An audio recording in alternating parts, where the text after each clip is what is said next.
मुद्दे की बात पे निज़ामुद्दीन को लेकर जिस तरीके से अफवाहें फैलाई गई वो कुछ डिजिटल मीडिया पोर्टल के ज़रिए हो या फिर कुछ मीडिया संस्थानों के ज़रिए हो, ये सारी चीज़ें सवालों के घेरे में हैं।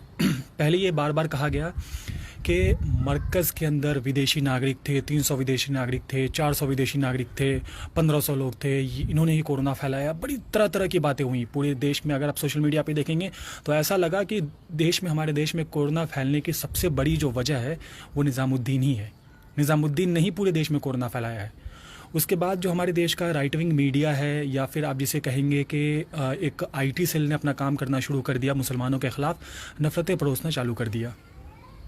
लेकिन अब इसकी सच्चाई जो कहते हैं कि सच को आँच नहीं होती, तो धीरे धीरे परतें सामने खुल रही हैं और धीरे धीरे बातें सामने आ रही हैं। अभी मैं आपको इसका एक घटनाक्रम थोड़ा सा बताने की कोशिश करता हूँ कि आखिर निज़ामुद्दीन मामले में क्या और कब और कैसे हुआ है। सबसे पहली चीज़ मैं आपको बता दूं कि कल जब वहाँ से पुलिस ने लोगों को निकालना शुरू किया तो पुलिस ने वहाँ पर एक कैंप बनाया, छोटा सा टेम्प्रेरी कैंप बनाया, जहाँ लोगों की टेम्प्रेरी स्कैनिंग की गई। स्कैनिंग करने के बाद वहाँ से लोगों को निकाला जाने लगा। लेकिन इस बात के पीछे ये कहानी कल से शुरू नहीं हुई है। कहानी शुरू होती है 24 तारीख से। 24 तारीख को जब पुलिस स्टेशन यानी निज़ामुद्दीन पुलिस स्टेशन जो मरकज़ से ठीक 100 कदम की दूरी पर है, उसने निज़ामुद्दीन मरकज़ को ये सूचना दी कि लॉकडाउन हो गया है और अब इस तरीके से लोगों को यहाँ इकट्ठा नहीं कर सकते हैं। उस वक्त निज़ामुद्दीन में मरकज़ के अंदर करीब 1500 लोग मौजूद थे, जिसमें 300 के आसपास विदेशी नागरिक भी थे। उसके बाद ये होता है कि जब लॉकडाउन की खबर आती है तो 25 तारीख को जो मरकज़ ने एक चिट्ठी लिखी और वहाँ निज़ामुद्दीन SHO को चिट्ठी में ये कहा गया कि हमारे पास जो 1500 लोग फंसे हैं, कृपया इनको आप बाहर निकालने का इंतज़ाम कीजिए, हमारे पासेस इशू कीजिए। और उस लिस्ट में उसमें 1500 लोगों की पूरी डिटेल, वो कहाँ के रहने वाले हैं और क्या करते हैं। उसके साथ में एक चीज़ और अटैच की गई, वो ही थी गाड़ियों की डिटेल्स, यानी किन गाड़ियों से इनको बाहर छोड़ा जाएगा और किन गाड़ियों से इनको इनके अलग अलग राज्यों में पहुँचाया जाएगा, उसकी भी पूरी जानकारी दी गई। यानी SHO को निज़ामुद्दीन मरकज़ ने 25 तारीख को तमाम डिटेल्स के साथ कि कितने लोग हैं, कहाँ के रहने वाले हैं, इनका नाम क्या है, इनकी डिटेल्स क्या है, ये किस राज्य के रहने वाले हैं, अगर विदेशी हैं तो कहाँ के रहने वाले हैं, इनको कहाँ जाना है, इसकी पूरी डिटेल साझा की SHO से। 25 तारीख को SHO को निज़ामुद्दीन मरकज़ ने ऑलरेडी सब कुछ बता दिया था और इन्होंने साथ में गाड़ियों की भी वो लिस्ट भेजी कि किन गाड़ियों से इनको अलग अलग राज्यों में भेजा जाएगा, यानी कि घरों पर भेजा जाएगा। तो उस दिन निज़ामुद्दीन SHO ने लेटर रिसीव किया है। मैं लेटर कमेंट बॉक्स में डाल दूंगा आपके। लेटर रिसीव भी किया और ये बात भी जाहिर थी कि उस दिन ही सब कुछ मालूम था, यानी उस दिन निज़ामुद्दीन SHO को ऑलरेडी सब कुछ पता चल गया था कि क्या होने वाला है इस मामले में।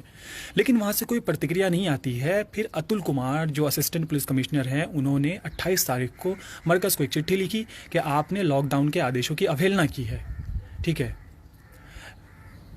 लॉकडाउन के आदेशों की अवहेलना की है। लॉकडाउन के आदेशों की अवहेलना की नोटिस जैसे ही उसके पास निज़ामुद्दीन मरकज़ के पास आता है तो निज़ामुद्दीन मरकज़ ने वापस पुलिस से कांटेक्ट किया। लेकिन उसके बाद कल जब उन लोगों को निकालने की एक आम प्रक्रिया चालू हुई, यानी 1500 लोगों को जिनके लिए मरकज़ काफ़ी कोशिशें कर रहा था कि उनको पहले निकाला जाए, तो उनको निकालने की जब प्रक्रिया चालू हुई तो वहाँ पे एक छोटा सा कैंप बनाया गया और उन लोगों को स्कैनिंग कर करके अलग अलग अस्पतालों में ले जाया जाने लगा। ये एक आम प्रक्रिया थी, इसमें कोई भी छुपी हुई चीज़ नहीं थी, कोई भी गलत बात नहीं थी। लेकिन उसके बाद शुरू होता है मीडिया ट्रायल।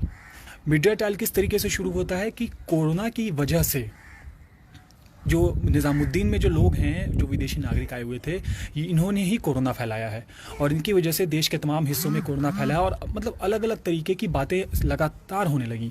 इन लगातार बातों में अगर आप एक चीज़ गौर करेंगे तो जो एक इम्पॉर्टेंट चीज़ जो निकल कर सामने आई वो ये थी कि अचानक से तेलंगाना के चीफ मिनिस्टर ऑफिस ने ये कह दिया कि जिन 6 लोगों की इनकी मृत्यु हुई है उनका जो कनेक्शन है वो निज़ामुद्दीन मरकज़ में जो एक 15 तारीख से पहले एक प्रोग्राम हुआ था उससे ये संबंधित रहे और ये लोग वहाँ उस प्रोग्राम में शामिल हुए थे।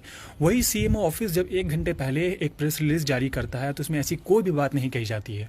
लेकिन जैसे ही निज़ामुद्दीन को लेकर ये चीज़ें सामने आती हैं, अचानक से CMO ऑफिस को पता चलता है कि नहीं भाई, ये तो सब वहीं गए थे और इसी वजह से ये पॉजिटिव हुए और इनकी मौत हो गई है। देखिए, इससे पहले भी देश में कल से पहले भी देश में कोरोना के लगभग 30 मामले सामने आ चुके थे, कई लोगों की मौतें हो चुकी थी। ये एक आम बात है कि अगर कहीं पे एक पॉजिटिव पेशेंट है, उसके कॉन्टैक्ट में जितने लोग आएंगे बहुत चांसेस है कि वो भी पॉजिटिव हो सकते हैं। इसमें कोई मतलब छुपी हुई चीज़ नहीं थी। लेकिन जिस तरीके से इस चीज़ को चलाया गया और जिस तरीके से बदनाम करने की कोशिश की गई और सोशल मीडिया पे जितनी गंदे तरीके से मुसलमानों के ख़िलाफ़ एक नफ़रत फैलाने की कोशिश की गई, वो बहुत डरावना है। अगर आप देखेंगे तो आज जो कल शाम के बातें सोशल मीडिया नैरेटिव ही पूरा चेंज हो गया। ऐसा लग रहा है कि निज़ामुद्दीन ने ही पूरे देश में कोरोना फैलाया है।